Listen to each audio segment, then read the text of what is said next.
Now, a shocking story that's been getting so much attention online, attention of a very different sort, because a court in Sudan has sentenced a heavily pregnant 27-year-old woman to death for converting to Christianity. Dr. Maryam Ibrahim, who is 8 months pregnant, has been charged with apostasy as well as adultery for marrying a South Sudanese Christian man. Our colleagues at BBC Arabic interviewed Mohammed Mustafa.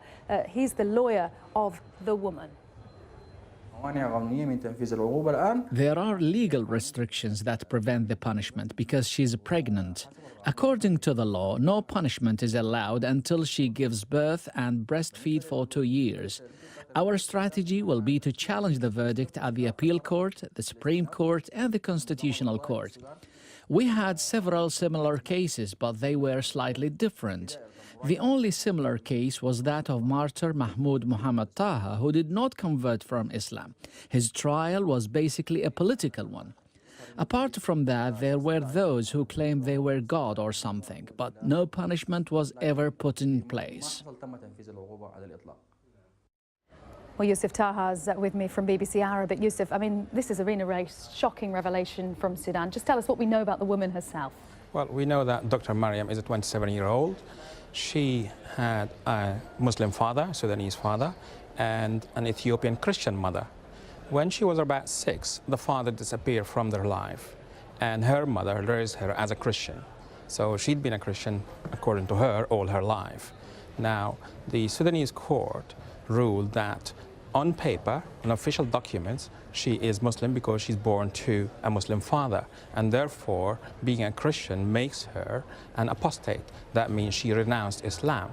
So the court gave her 3 days to repent and return to the fold of Islam.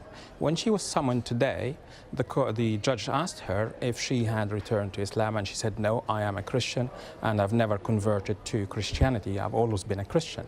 At that point, the judge ruled that she is sentenced to death and also given 100 lashes on top for adultery, because the court deemed that her marriage to a non-Muslim man adultery is illegal and invalid, and therefore constitutes adultery, and she received 100 lashes for that.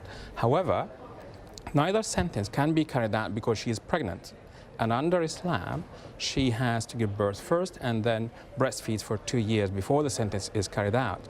During that time, if she returns to Islam at any point, the sentence is dropped. We know that next week her lawyers are going to lodge an appeal to the Court of Appeals, and after that, if it doesn't work, they are going to appeal to the Constitutional Court and the Supreme Court of Sudan. Now, Sudan's constitution guarantees freedom of belief. However, the penal code does not. Under Article 126, anyone reverting from Islam to another faith is deemed an apostate and therefore deserves the death penalty. Okay, Yusuf, thank you very much. Fascinating story, and we'll continue to follow that. Yusuf Taha from BBC Arabic.